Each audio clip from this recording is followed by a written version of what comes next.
Crime Curious is a true crime podcast that takes an in-depth look into real cases through the lens of a trained investigator and former prosecutor turned judge. If you are sensitive to expletives, anatomical descriptions, and accurate descriptions of crime scenes, this podcast may not be suitable for you.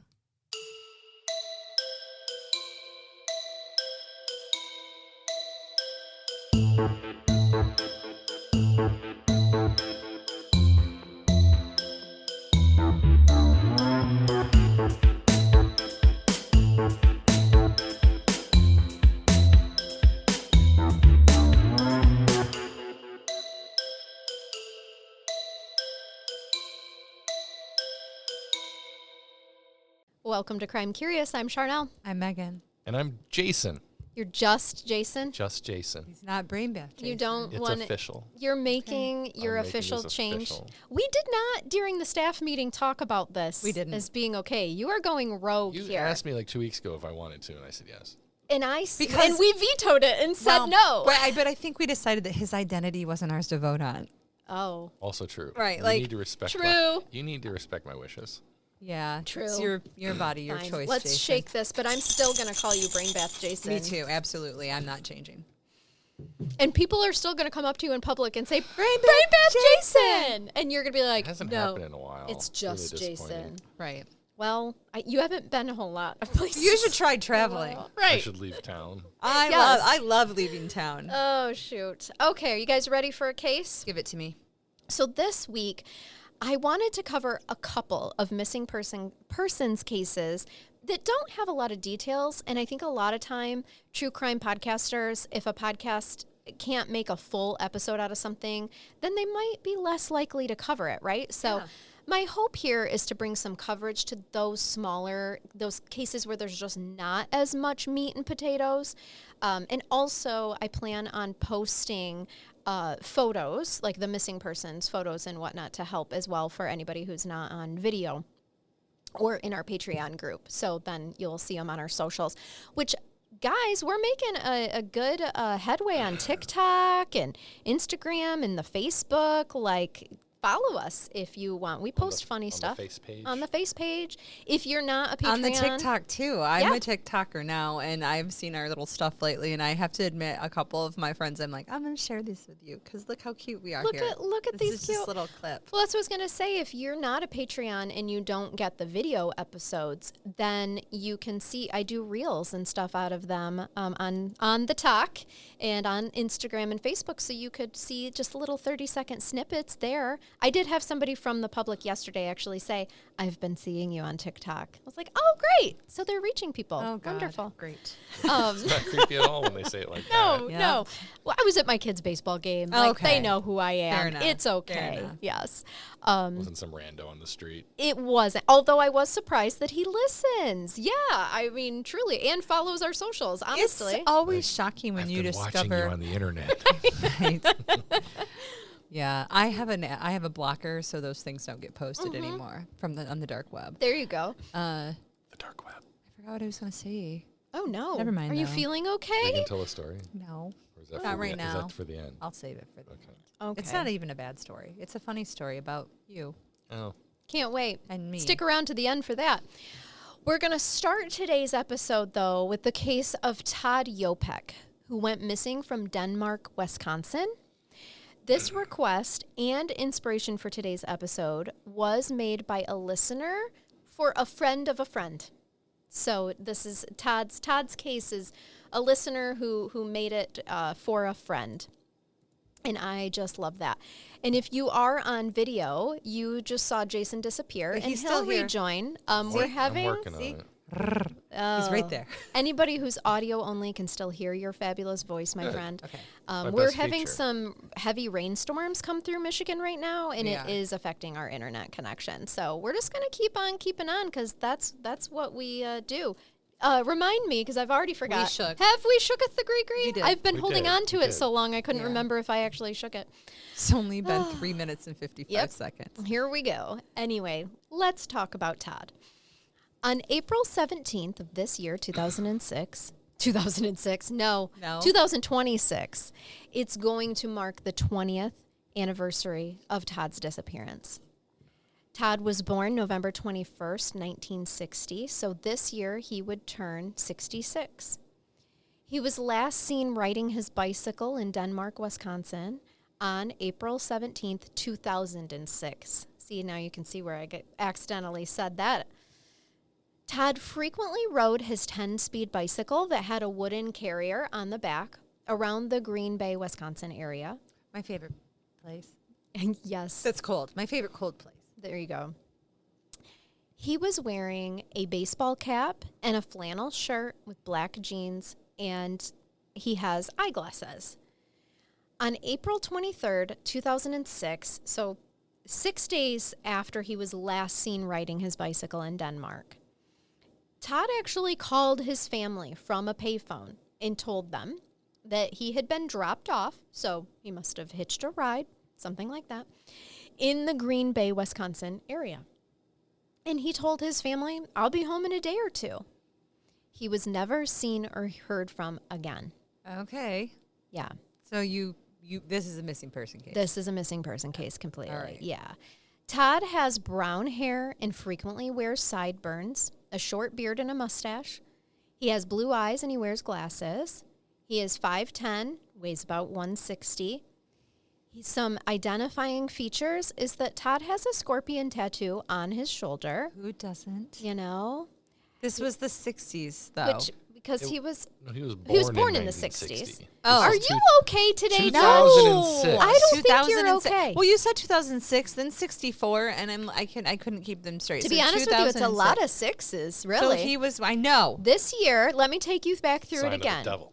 For those that are, it is not. That is such a falsehood. It is. Anyway, it's No, it is a falsehood. I was agreeing with you. I was like, I'm on a different, I'm on a different wavelength So today, that weird, guys. so that Hold weird on. mark on the back of I your need neck's to not a big do deal? no. It's For fu- you, I'm it probably fuzzy. is. I need to do some energy adjustment for you while we sit here, so you can get on the wavelength. I don't know what Jason is doing, petting I'm you, moving but away from him because I don't trust let me myself. help recap. So this year, Megan, is the 20th anniversary of his disappearance because he went missing in 2006, but he was born in 1960. And, I see. And he is a Scorpio, But so he's I still would imagine rocking the sideburns, and now he has the scorpion tattoo because, like you said, he was a Scorpio. yeah. And so, okay, who knows? 20 years later, if Todd is still around, if he still has his sideburns and mustache and whatnot, but still be 5'10". His weight may fluctuate by then, but he has that tattoo. He also has some other identifying marks that he can't change about himself. He has a linear scar on his abdomen, and there's also another one that's like an 8-inch scar extending from his knee to his hip. So he's had some surgeries. He has, yep, and a scar on his right arm. So for the family, and the whole reason why our listener wanted to recommend this for their friend was because for the family, it is this lack of closure, this lack of knowing. He just called them, 6 days after someone had last seen him and said, yeah, I'm fine. I'm in the Green Bay area and I'll be home in a couple of days, and was never heard from or seen again. And so, by this point in time, they know that he's likely not still alive, but there's no closure. Like what happened to him? He's in Aaron Rodgers' basement and moved. Maybe. Don't spread that rumor. He got a little weird on us, guys. He did get real weird. Not a little. He got real weird. If you have any information about Todd, please contact the Brown County, Wisconsin Sheriff's Department at 920-448-4235 and reference case number 0620550.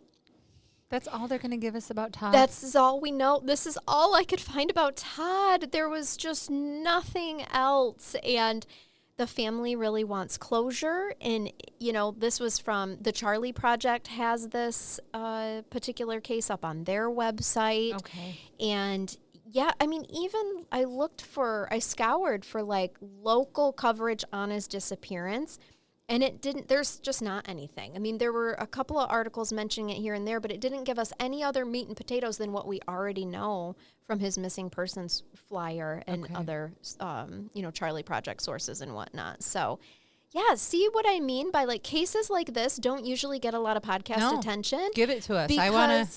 That was 9 minutes. I know. Well, 3 of it was us bullshitting. Well, but and that's the thing, people can't, if they're not going to be able to capitalize off it. And there is a lot of, unfortunately, capitalization, I suppose, when it comes to the true crime industry. And these smaller stories that aren't as high profile deserve the time for content, too, as much as we can give them. And I think our listeners know that we have never That I'm not going to come on and do a 20-part documentary on Jeffrey Dahmer, even though I love that story and I have watched many of those myself.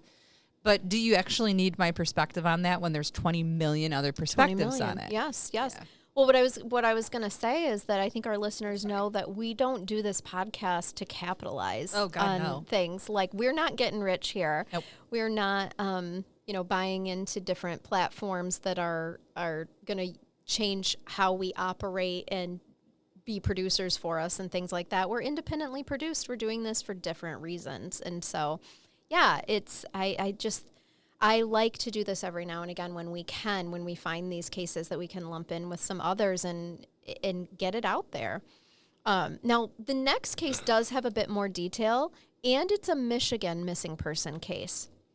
So this is going to be the case of Danielle Stislicki, okay? Stislicki. This sounds familiar. Stislicki.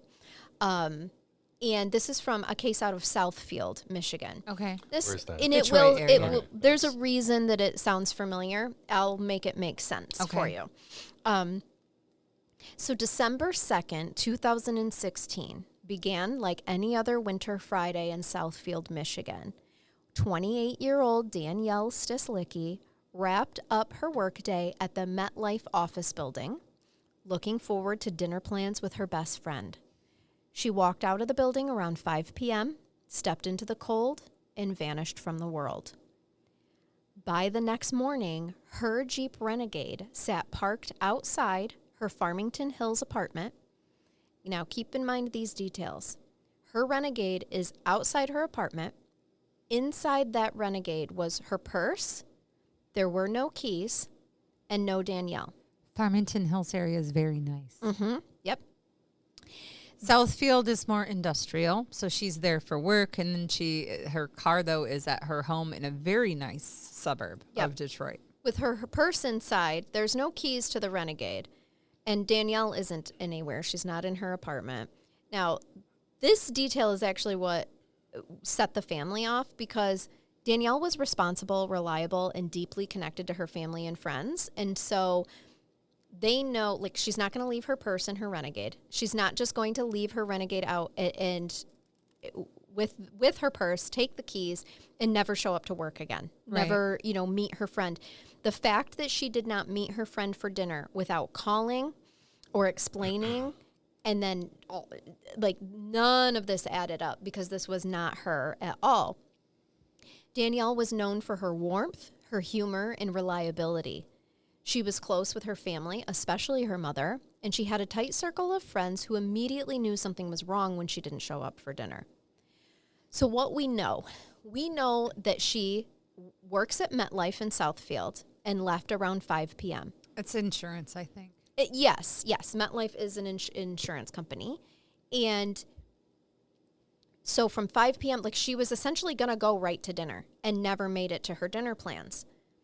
Then, of course, we know her Jeep is found in Farmington Hills with her purse, and the personal items that were inside her purse were inside the vehicle. To me, that means she drove there and parked it and then left her stuff inside and disappeared after. I can't imagine someone abducting her somewhere else, driving her car to her house, getting her out of the car, and just leaving her car and purse in front of her house. Well, let me tell you why you're exactly going to think that in a minute. Oh, shit. Very early on in the investigation, attention turned to a man named Floyd Galloway Jr. He was a security guard who worked in the same building as Danielle. And he was known to seek out Danielle to flirt with her. He sent her flowers before, and multiple witnesses placed him near Danielle on the day she disappeared.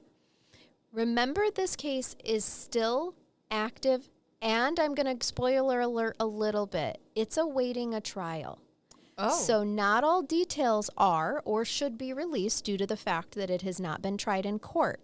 I'm going to limit some of my comments as well. Well, we don't have, intentionally, we don't have all of the information. So it's going to be okay.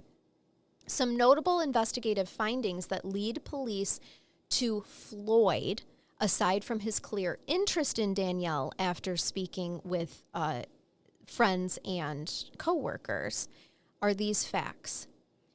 When questioned, Floyd told the police that on that night that Danielle went missing, he worked until 11 p.m. Remember, this is December 2nd, 2016, which is his usual second shift job as a security guard. But it turns out he didn't work. He called off from work saying he had a doctor's appointment. Okay. All right? So we have inconsistency number one. This one is the big one. The next one I'm going to talk about is the big one. A witness saw him in the parking lot of MetLife on December 2nd with the hood up on his Buick Regal around the time that Danielle would have been getting out of work. So if he had to call off for a doctor's appointment, why is he in the parking lot working on his car? Because he was stalking Danielle? Right, I don't know. right. But think about this, Megan. He's got the hood up. He's setting the scene. I'm going to pretend like I have car trouble. So Danielle will offer me a ride because she's kind like that. Then another witness reported seeing him in the passenger seat of Danielle's Jeep as it left the parking lot. Okay, so she does end up offering him a ride, or there's some type of evidence to indicate that she did. That's what I'm going to say is, based on that witness account, those two witnesses that are independent from one another, they're like, oh, I saw him with the hood up on his car. I think we can make an inference here that it's likely a conclusion of the police that he may have told the Danielle that he's having car trouble and ask her for a ride somewhere. But these sightings place him in Danielle's orbit at the exact time that she vanished. The discovery of Danielle's Jeep outside her apartment was one of the most chilling elements of the case because the car appeared staged. It was parked neatly with her purse inside and no signs of a struggle. So investigators currently believe that Danielle did not drive the Jeep home, that whoever parked it there wanted to create an illusion that she made it home safely, because the timeline between 5 p.m. and the next morning remains a black hole. But somebody did place this gentleman in her vehicle in the passenger seat. Does she normally park her car crooked? I guess I'm not following why, if when it's parked nice and neat and it's clean inside, that it looks staged. Is not how she keeps her car? Why is she leaving her purse in her vehicle that's outside of her, on the street of her apartment complex? Do that. Right. I mean, that's not a typical girl thing. Right. No. Nope. Exactly. But we don't, again, alternative Hypothesis is that she got home, and as she was getting out of her car, someone grabbed her right outside her front door from her car. That would be an alternative hypothesis, and that she just was absent-minded and left her purse. In the neighborhood, I've only been through it. I don't spend a lot of time in Farmington, but I feel like that's probably unlikely. Yeah. Yep. I mean, I agree. I At think her home in this nice apartment, sure. Yeah, I mean, I Sure. would need to know for sure where she is and how secluded she was from the public. But let's just suffice it to say that it would be relatively noticeable if there was some type of a struggle or loud noises. Like somebody would be like, well, you're not used to hearing that here. Right. And there were no witnesses that saw anything. Well, let me rephrase. That I know about that have been released. Those details are, I think, are going to be saved for trial. So we don't know. What we do know is when does this trial start? Oh gosh, we'll get to the trial stuff. I want to watch. So for 10 years, she's been too. missing, and we presume they have somebody in custody or a suspect or POI. I have more that's gonna probably help you understand the police's investigative theories here. 3 months before Danielle disappeared, Floyd Galloway attacked a jogger at Hines Park in Livonia. The woman fought him off and survived. So at the time Danielle disappeared, he was being investigated for that crime, and he ended up entering a plea to the charges of assault with intent to do great bodily crime, criminal sexual conduct, and kidnapping. And he was sentenced to 16 to 35 years. The earliest he could be released is 2033.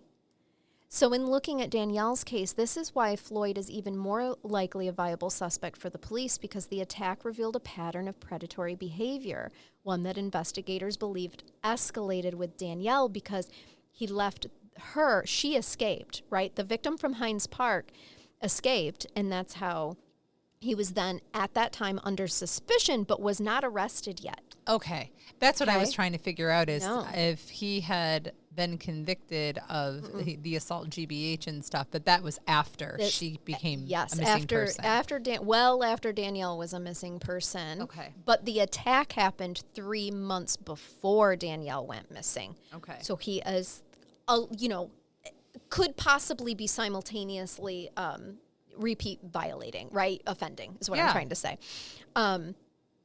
So Danielle's body has never been found. And so that's why I'm lumping it in with some missing person case today, because her body hasn't been found. So she is missing. But they have somebody charged with her homicide? We're going to get to it. The Michigan Attorney General's office charged her with her murder in 2019. Charged who? Charged Mr. Galloway here. Okay. Mm-hmm. Yep. Based on, I am sure, more evidence than I am at liberty to give you today, right? Sometimes this is what has been revealed thus far. Sometimes there is a discoverable probable cause statement. You might be able to find a probable cause statement, but most likely nothing else. Yes. The case has since been tangled in legal delays, okay? Motions, and disputes over evidence handling. And I am being careful here because once it's fully prosecuted, we can do a more full coverage, thorough, investigation of this, or coverage of this. But I wanted to include it in today's missing person case because her body's still out there. Her family still does not have closure legally or with the ability to lay an actual body to rest. So in recent developments of this case, a judge denied a defense motion to dismiss the case over alleged attorney-client privilege violations. There was ongoing disputes about evidence contamination and prosecutorial involvement. Okay. A trial date was originally set for February 2026, nearly a decade after Danielle vanished, but it still didn't happen. And I can't find out why.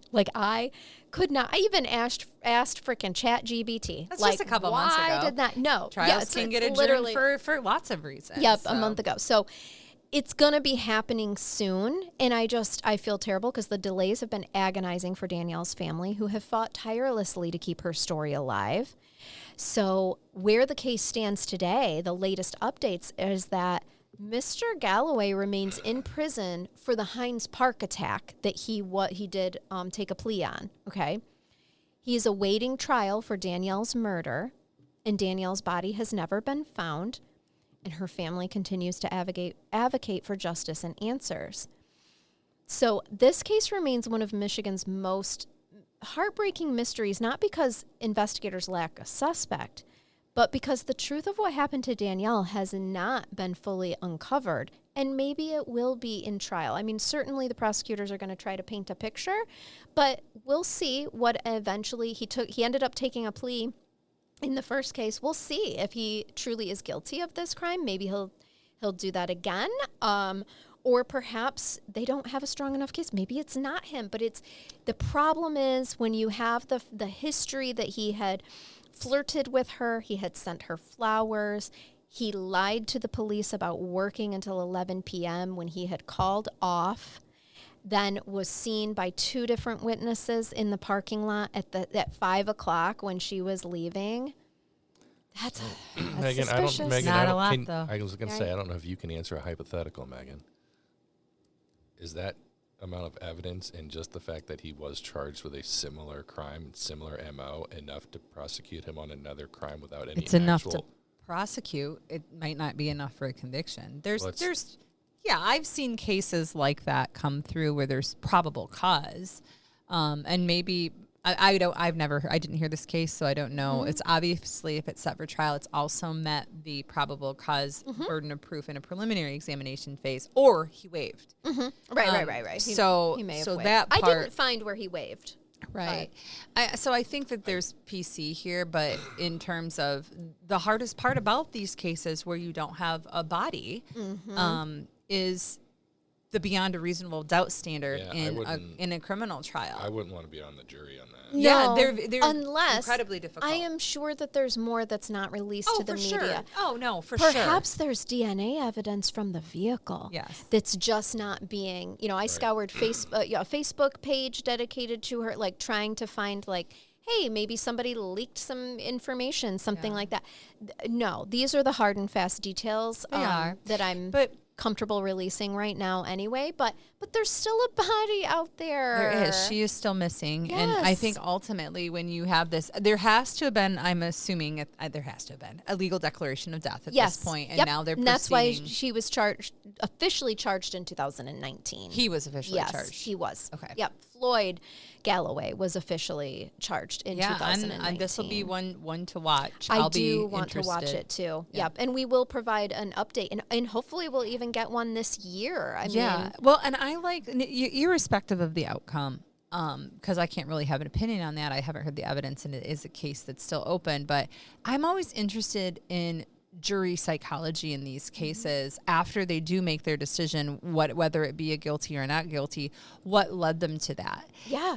Was it a lack of body that led to a not guilty, or were you able to get over the fact that there wasn't a body because there was overwhelming evidence, or, what is it that kind of tipped you off? And again, that jury psychology piece is really interesting. And what you learn from that as a lawyer and or a judge is the psychology of how to appropriately select juries beforehand by gathering data from juries post-judgment. And I would even think, too, what type of evidence is going to make the largest impact on a jury when you have cases like this that don't have a body? This is a circumstantial. Most homicides are circumstantial true. cases. Right. A little piece here, a little piece there. Didn't necessarily see this happen, but you can infer because of this. Yeah. This. Well, what do you say all the time? Just because you don't see it raining, if somebody walks in and they're wearing a raincoat with an umbrella and it's all wet, you can infer that it's raining outside. Right. That's how I explain circumstantial evidence to jurors. But when she said, what do you say all the time, and then started talking about rain, and I wanted to say, if it's wet and it's not yours, don't touch it. Right. No, that's because that's also good advice. It is. Absolutely.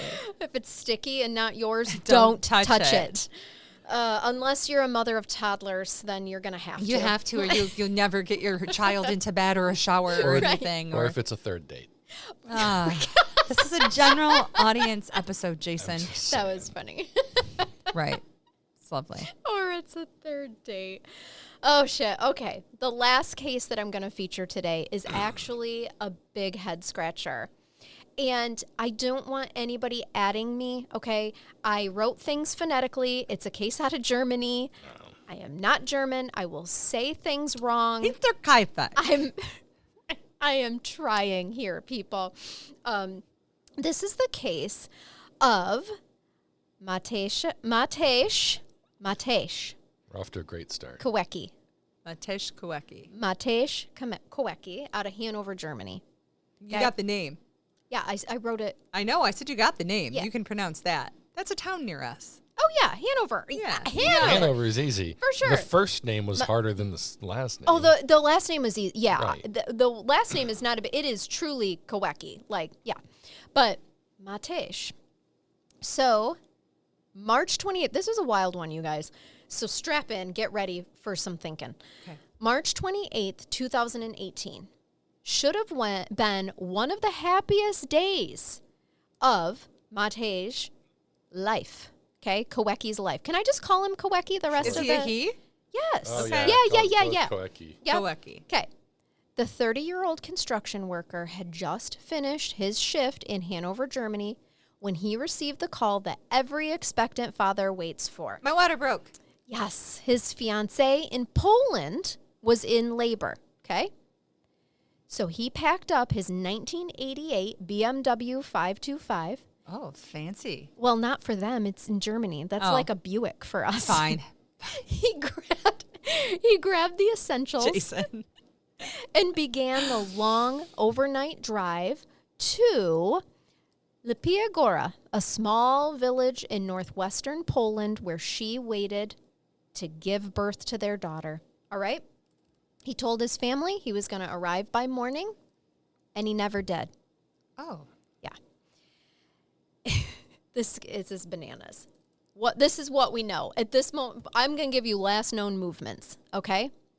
So, Kowecki left Hanover around 11:30 p.m. on March 28th for the 402-mile, that's 647 kilometers, drive to Lapia. The next morning at 10:38 a.m., he spoke to his father by phone. He said that he was stuck in heavy traffic in Szczecin, a border between Germany and Poland. Whatever, people. Sure. Okay, it's got a lot of SZCCZECIN. Okay, right. He was stuck in. All right.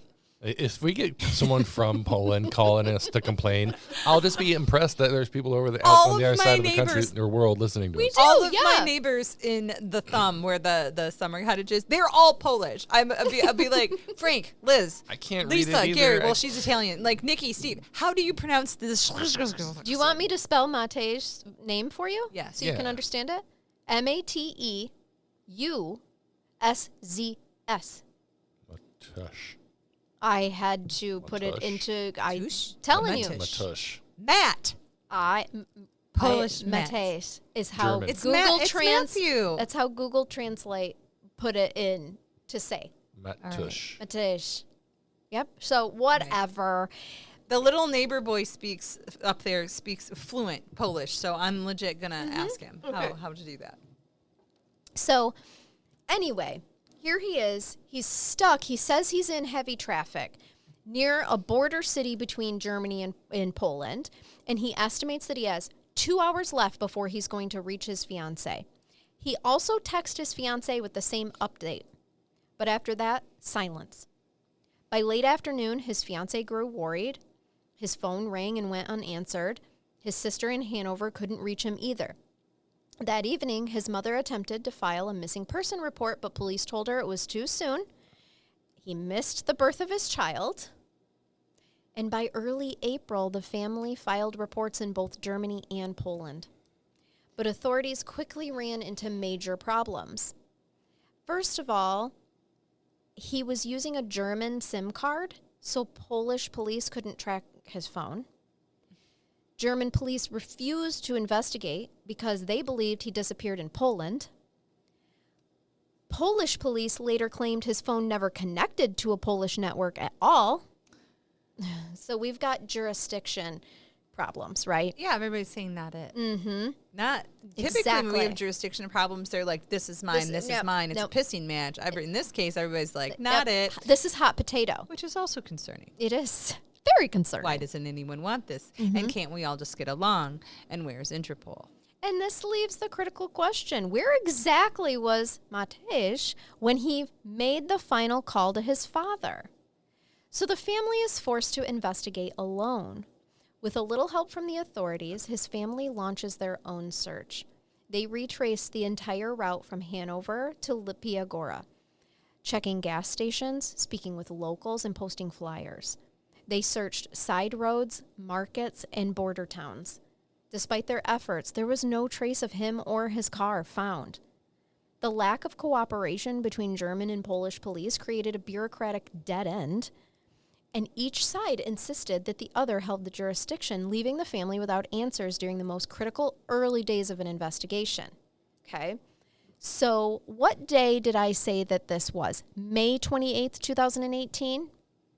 Yeah, you're asking the wrong person. I did. That's what I said. Okay. I'm just to recap. I'll have you in the 60s, so. That's true. Right. You do time hop us pretty quick. I do. They all seem so close to me. It's like yesterday. Yes. On September 12th, 2018, so we just went from May 28th to September 12th, okay? A neighbor came home to Matej's mother's house in Hutkow to ask about their barn because there was a terrible smell that had been emanating from it since July, and they thought there was probably a dead animal in there. No, it's not a dead animal. He asks if he can check the barn thoroughly for her. Now, half of this barn is walled off, creating a room with like an attic mezzanine level at the top of that room. And so she agreed. He climbed up there to do the thorough search, and he saw a pile of clothes. Under closer inspection, though, he was shocked to see that it was human remains consisting of a severed head and a torso. The corpse was too decomposed to be identified. Further examination of the area showed 2 rope nooses hanging from the roof and a backpack on the floor, which was later established as belonging to Matthews. So some of his teeth were knocked out and stuck to his clothes with what seemed to be blood, and there were bloody patches on the clothes as well. Okay. Inside the backpack, there was a Polish water bottle with cigarette butts inside and an orange juice box. Now, his family claims he does not drink orange juice. I was expecting it to say cigarettes that he That's doesn't hilarious. smoke. It's that we know our son, he doesn't drink would orange juice. Never put orange juice in his body. Right. He is never going to put his cigarette butts out in an orange juice because he wouldn't buy an orange juice. Wow. Right. A cell phone in the backpack showed... But if you're just looking for a homemade or a cheap ashtray and there's a random bottle, you might throw your cigarette butts in it. Sure, maybe. Yeah. A cell phone in the backpack showed one call to his uncle on March 30th, 2018, but it seemed like an accidental dial as it only lasted for less than a second and never connected. What if that was him calling for help? That's what I'm wondering. Because and he got disconnected. Yep, because it was March 28th that he went missing, and this call was placed March 30th. Okay. DNA analysis was conducted, and it was confirmed that the remains were indeed Matthews's. His personal belongings were analyzed, and no other DNA had been found on his items. The police and public prosecutor maintained that the death was a suicide. What? And He cut his own arms and legs off. it was, they think that he hung himself, and then decomposition pulled him apart. Well, that's... In 6 months? There's... Less than 6 months. This is from the end of May to September 12th. thing as science. And What? yes, and you would be able to have expert testimony to indicate, like they're saying if he hung himself, like with the arms and legs hanging down, is there the potential that they could just like fall off? Well, that's gonna, I know that sounds really gross. That's going to produce an entirely different injury than severing someone's limbs from their body with a tool. Yeah, I think you're going to be able to see if the head Not only do I think disengaged that, from the torso. but I know that. Right. Yeah. Also, remember what I said about some of his teeth being on his clothing, embedded. Like he got like punched. Yes, like they were and- knocked out. Yeah. And they were, not that they decomposed and fell out onto his clothing. But They this don't- was his family's property. Teeth Yes. don't do that. This isn't even where he lived, by the way. It was his parents' barn, where he grew up, not where he lived. And he ended up there on the way to Poland where his fiance, girlfriend was giving birth. Yes, which is not the way he should have been traveling. But was he going home? Where? I'm sorry. Where is his parents' house? It is in a town in Germany. Oh, Yeah. She's But Polish, in he's sh- German. Yeah. right. I He missed was the part where headed he to was found. Poland. I know he was headed Yep. to Poland. I missed where he was found. Yep, But that yep. doesn't mean that that's the location where he Right. was unalived, right. intentionally or unintentionally. Yep. I don't know. But, like they knew, it's not a coincidence that he was at his parents' house. It's not like somebody killed him and dropped him off randomly. Like, oh my God, that was your parents' house. Yeah. Right. That's yeah, weird. Exactly. Weird No. coincidence. If no, this no, happened someplace else, someone brought him back Yep. there to the parents' house who had access Yep. to it, which is super concerning. Well, and here's the thing. The police and public prosecutor immediately just say this is a suicide. They refuse to investigate further despite appeals and efforts by his family. I don't. They wanna believe throw out they conspiracies they here, but- claim that he had planned his death and there's no evidence of foul play. And he planned it for the moment his girlfriend said, "Hey, I'm in labor. Get here now." Right. I don't trust the German police. And here's well, Jason. here's the thing. Unfortunately, the exact pieces of evidence which led the prosecutors to this conclusion were intentionally not released to the public. Yeah. So it does scream cover up. It does seem suspicious. They have different rules there They for, do. for information and what you have the freedom to discover, and they just don't. And this is just really going to burn your biscuits. Oh, I hate a burned biscuit. I know, like me a too, because buttered I one. just love biscuits. Can't you just butter my biscuit instead? No, that's later during the brain bath. 4 days after the body was discovered, his family discovered his shoe in the barn with his detached foot still inside it, which showed to the family that police hadn't even bothered to search the barn properly. So when he decomposed and his foot fell off with a shoe on it, They it didn't- walked away. They didn't even account. They didn't even account for all of his Walked away. parts. No. Like- They didn't even account for all of his No. parts. No, they're saying This is probably basic saying police they work, I were think. they were carried away by animals Unless or it's something. the freaking I don't know. Gestapo doing the investigation. An animal could have carried it away, but I don't think it would have just left its treat. No, I don't. If an think animal so. cares enough to carry off a body part, it's not going to leave the foot in the shoe. No. It's- I got this far, but it's just too heavy. Yeah, it's Yeah, gonna I take don't. the foot out of the shoe. Or sit there and eat it. It takes the Not foot to be gross. out of the shoe. It takes the foot out of the shoe. But this is where I absolutely can see why this family is saying, Agreed. you did not investigate this. You saw the ropes and the backpack belonging to him and decided suicide. Let's move on to I would be lunch. unsatisfied. Where too. was Yeah. was he hanging? Was there No. was there a rope? There There were was. two noose ropes Right. hanging in the barn. So But one was he- meant for someone else. He didn't put up a spare in case he fell the first time. I wouldn't Okay. think so. There's two noose ropes hanging, and if then he's there gonna is. hang himself, he's not gonna be like, I got this noose. I might as well throw up a second one while I'm here. But just in remember, it's a case." severed head, Right, a and- torso, Arms and, and then legs? now a foot. Or a No. foot, just a foot. Then they later find the they arms and find legs? no. There's no other body. There's just a torso and a head. His arms and legs are gone, except a foot that they found later in the barn. So that you walked can away. see how the family would have problems, Again. right? Yeah, scream suicide, doesn't Yes. it, Jay? Right. I know we all get different training in our jobs. We do, yeah. Everybody's trained differently. So prosecutors said they were able to gather a lot of evidence, including DNA, expert reports, and analysis of his phone.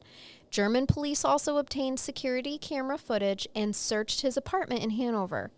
Experts in Warsaw then analyzed all the evidence, and based on all the evidence, prosecutors were able to establish that this man, Maciusz, however we say his Matt. name, yeah, let's just call him Matt. Matt. Yeah. He had lied to his family on the day of his disappearance because he was not in Szczecin. Border town. Yeah. He was not in the border town.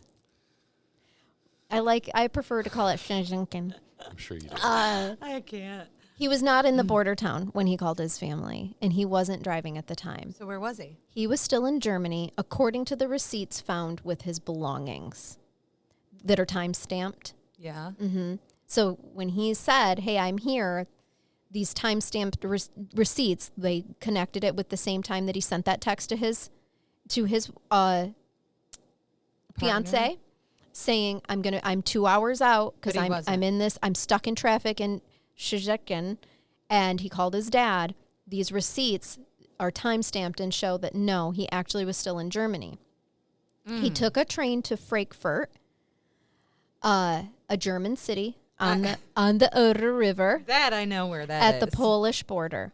It's known for its red brick Gothic buildings like the town hall, which houses part of the museum that Jung Kust, do you know who he is? Jung Kunst. Yeah. Kunst, Kunst, and its collection of East German art. I'm sure you know it. Yeah. So they're saying, listen, he most likely walked over a bridge to the Polish town of Sabice almost 24 hours after telling his family that he was already in Poland. He then appeared to have checked into a hotel with another unknown person. Now, here's the thing, guys. This still isn't screaming suicide to me.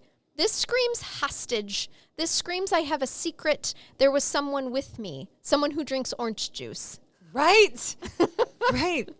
Maybe even not a hostage. Maybe he was like, you know what turns me on?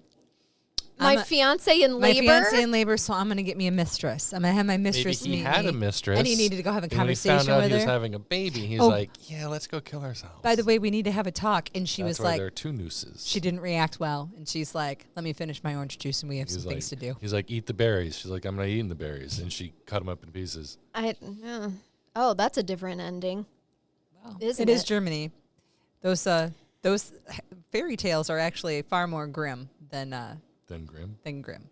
Well, I just don't know that this screams mistress to me. This screams... Oh, I don't know that it does either. Well, but none of it makes sense. It doesn't. He has these receipts and he's placed there. But do we know that he is the owner of those receipts, or are they just in his property? That's just it. We don't. Do you want to know why? Planted. Because he is decomposed in his parents' barn. That's how we don't know. Right. The next day, though, according to the prosecutors and evidence, they think he took a train to Warsaw and then a bus to Zomach, the largest town close to his home village in Hutkau, which was about 13 miles away. Why did he take a bus? It was a train. Why did he take a train? I don't know. Oh, he took a train and then a bus, actually. Oh, but what about his car? He took a train to Warsaw. Oh, we'll get to the car. I wait, like how you ask that. This is a John Candy movie. Let me tell you. We're watching Planes, Trains, and Automobiles, the Murder German edition. We are, and his freaking car has never, ever been found. No shit. No Check shit. the river.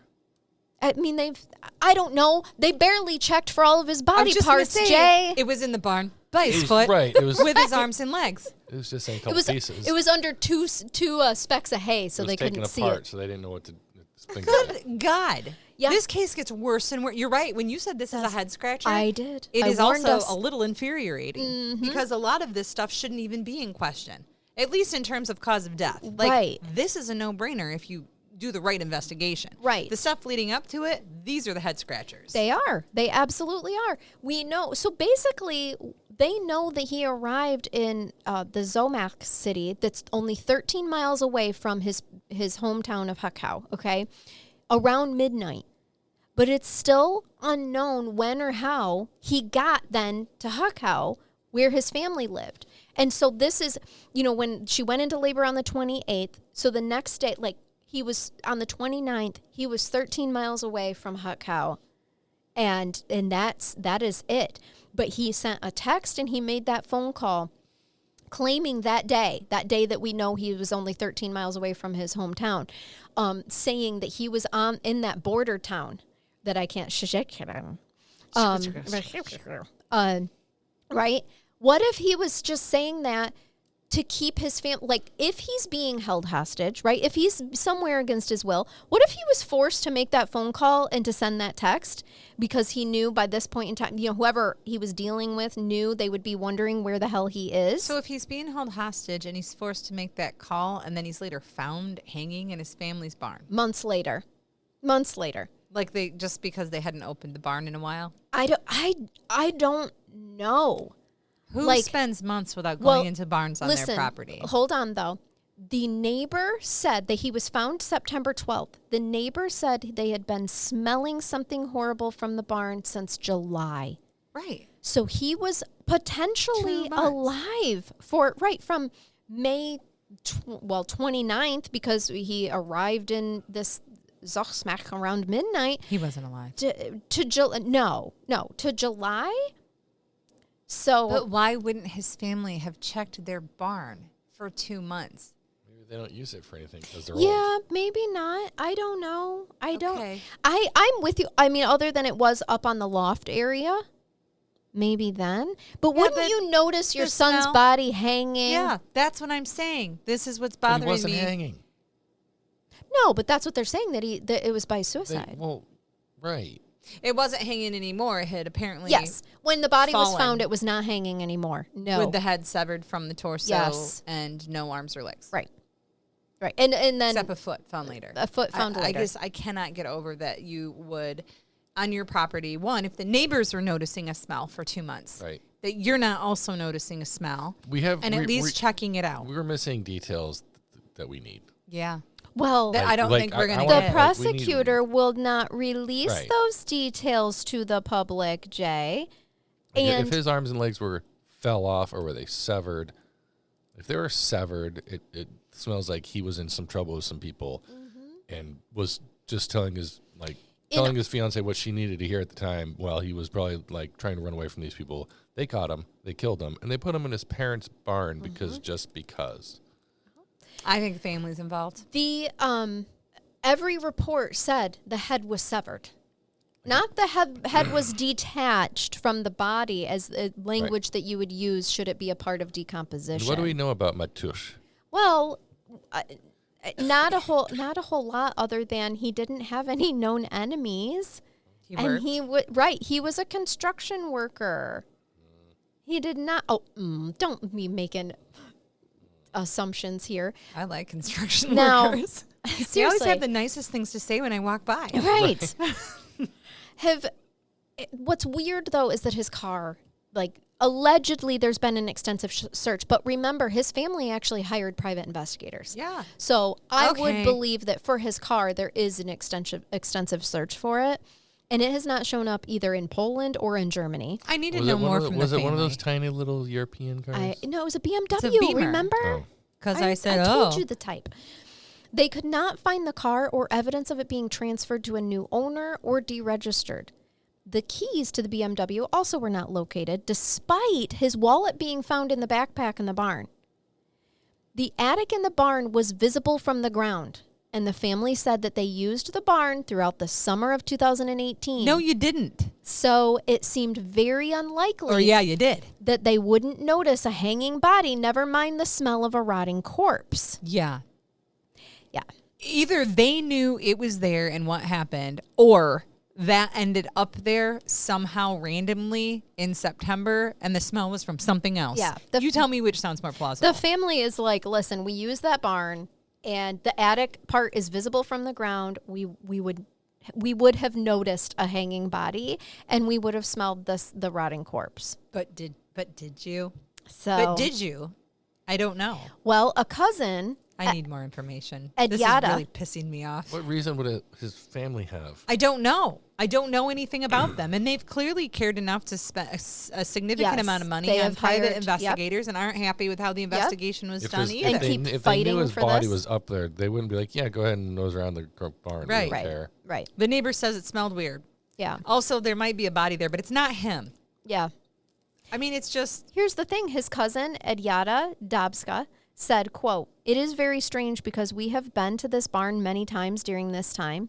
The door was wide open and nobody noticed anything. The prosecutor claims that he was hanging there, but we do not think so because we didn't see him there." I agree with you, lady. His sisters accused the officers who were involved initially of negligence as they initially refused to search the barn thoroughly because it would take too much time to sift through the hay which lay on the ground where his body was found.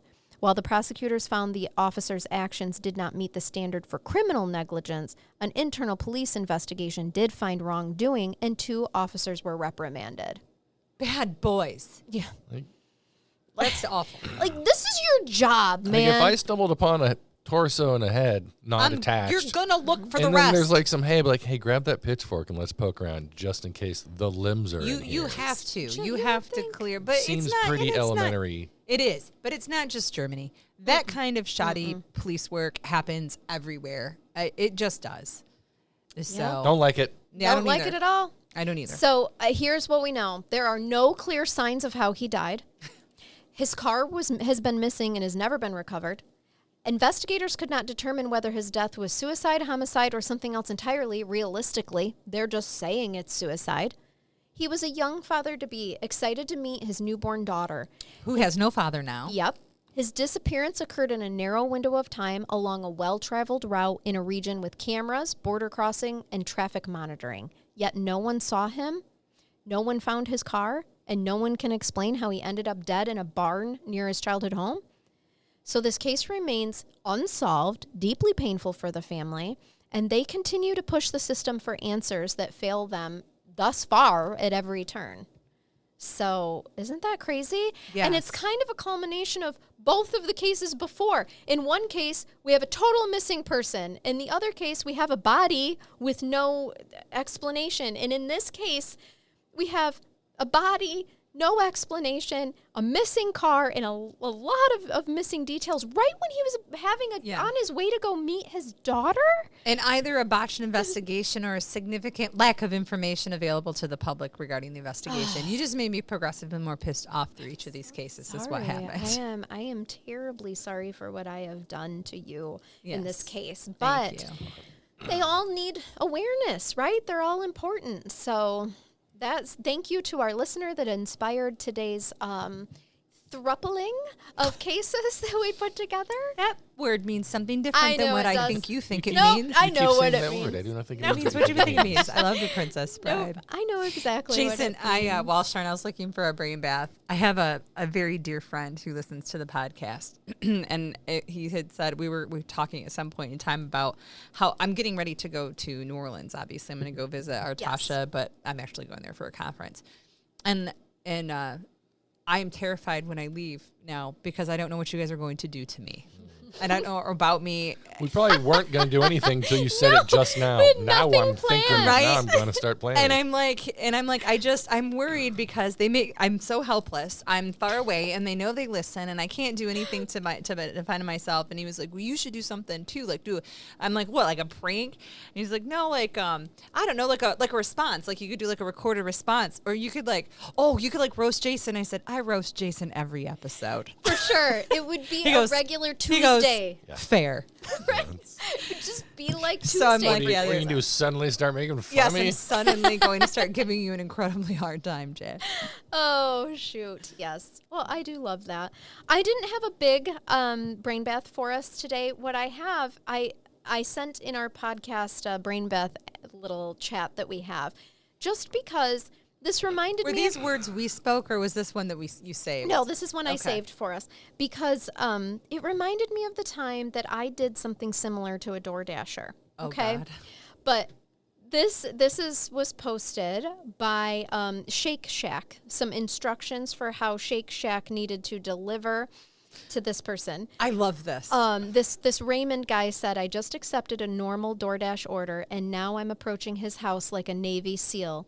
Operation Hold On, Bro, I'm coming. And these were the instructions that were given to the DoorDasher in the app. Look, I'm not proud of this, but I'm currently ordering this from my bathroom. My wife and I are on day 2 of a 5-day juice cleanse, and I can't do this shit. Please approach the house with the engine off. Do not park in the driveway. If you see any lights on, retreat. Leave the bag next to the bushes behind the ceramic gnome and text me when it's there. My life is in your hands. I love that. It's hilarious. It's hilarious. You had shared while we're talking to the public here the whole the like quick little video. This one was from the Independent, I think, about the Detroit woman who stuns judge by driving Yes. during her virtual court We meeting. need Oh to my talk God. about this. We need to talk about it, Megan. So we should play it for them. We should. I think I'm connected, and I think that I Okay. can. Let me. Because Yes. we need to discuss this. We That's do. That's You well, guys need to know what my I life don't, is like. I don't want to ruin it, but like that's just one of the things like literally caught with your hand in the cookie jar. Like It No. happens It wasn't me. all the For- time. For didn't do the that. for the do listeners, that. can you But set her the scene conviction- before we start this? Set the scene of what it looks like, Megan. Well, it is a Zoom meeting. So often for arraignments or pretrials, and it might possibly actually even be a civil case they're getting ready to call, you zoom in and the judge calls your case. And that's all it can tell you is that he's clearly in the courtroom and this woman is clearly sitting in a car wearing a seatbelt, okay? She is. Now, that in and of itself is not a problem in Michigan. I have people all the time that are in a car or parked on the side of the road who will, pull over to conduct business, Yes, right? yes. As you're supposed to. Yep. And then this happens. Well, and we need to explain that you can see her. No, you can. You're And gonna. so- You're not playing the video. You're just playing audio. Yeah, I can only play the audio Oh, okay. through here. All right. And so you can see her, you guys. I'm sorry. And The entire time. the whole time. So you can see what side her seatbelt is crossing her Yes. body from, you can see what side of her body the door is on. You can see what side of the car she ultimately ends up getting out of Yes. when he asks her to see the actual driver. Yep. Just play this. I It's so the judge does a good job. He really does. So And he's let's- very Fault patient. judgment. Is there as me?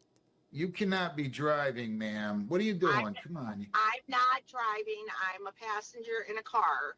You're still not, I'm not hearing cases with people driving or as passengers in cars. Right. Pull Okay, over. I will pull over right Short of now. us coming out to everybody's house and doing these on boats and stuff in the summer, I don't know. I'm sorry, I have an Like her. emergency. I'm going out of town for a family member, but I will have my driver pull over. Hang on 1 second. I'm sorry. First I it was didn't know that I I'll pull wasn't over. allowed to be in a car, but hang on 1 second.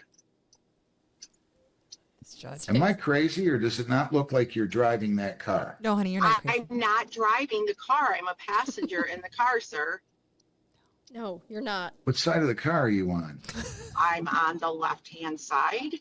How would you be on the left-hand side if you're a passenger in the front seat? Am I missing something? You're left. Right-hand side. I'm sorry. I've been sitting in a room. I didn't know. I didn't know my right from my left. I forgot. Yeah, the seatbelt's coming off of the driver's side. She's just Right? silent. You're lying to me, right? No, I'm not, sir. No. The Right to conviction. his face. Let me see the driver.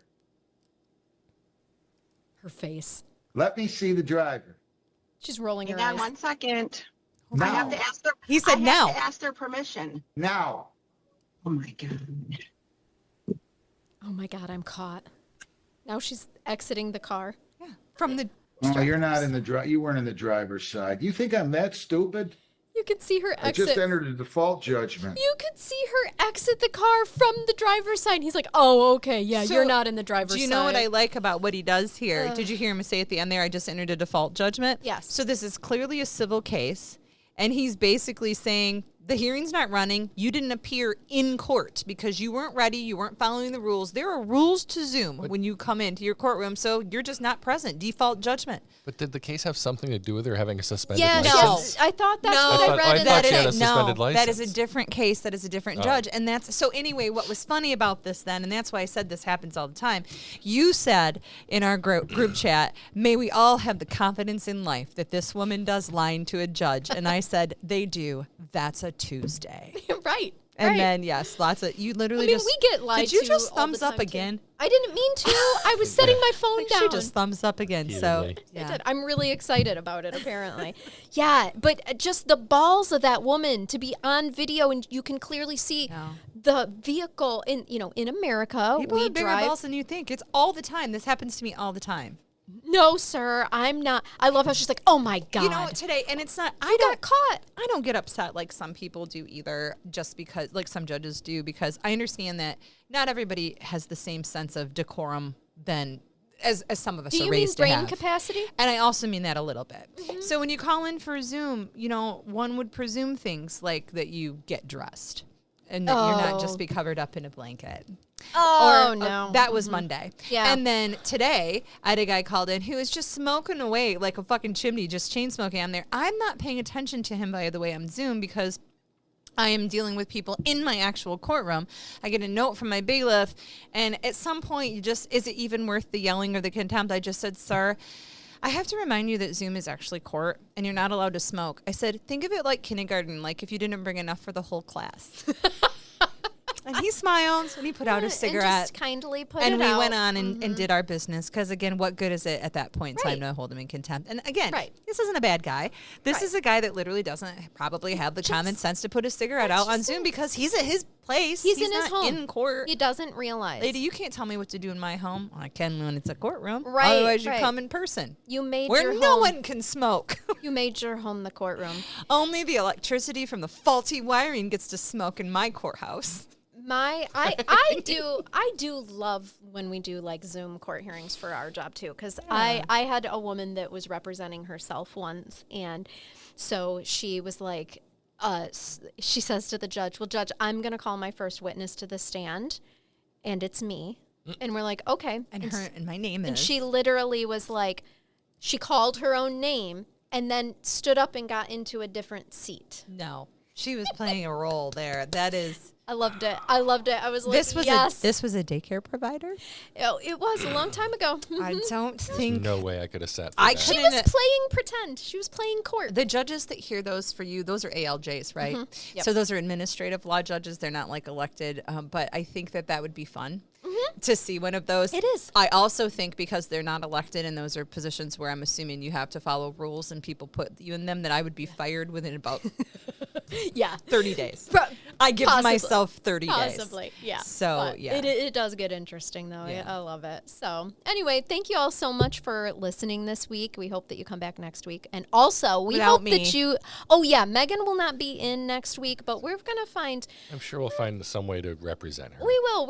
I've got some ideas. Not what you... nothing crazy, Meg. Nothing crazy. If but there is an object that gets placed here No. that is insulting in some capacity, I know exactly where your head No, went. I would never. Okay. But regardless, we do hope that you guys keep it curious. And keep listening. Till next time.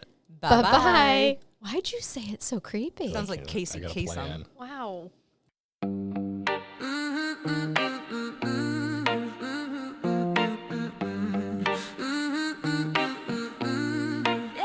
Yeah, used to chase the tears in a different kind of grind, helping little ones leaving our old selves behind. Charnell, Jason, Megan, a trio strong and true, but the system wore us out, needed something fresh and new. So we flipped the script, found the mic and the beat. From deep investigations to stories bittersweet. Prosecutor, the judge, that's Megan on the mic. Charnell digs the dirt, makes sure the facts are right. Crime curious, yeah, that's the name we claim. Shaking our grief, fanning the curious flame. From global listeners to the brain bag we provide. Keep it curious, keep listening with nowhere to hide.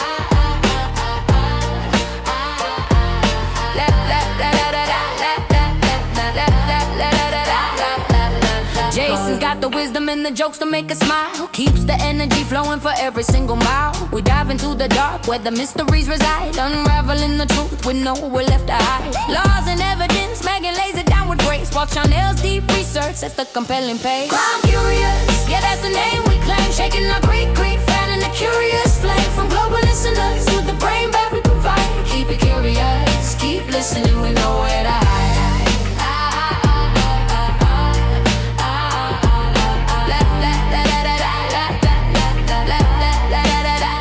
Don't ask about the raccoon, some secrets we just keep.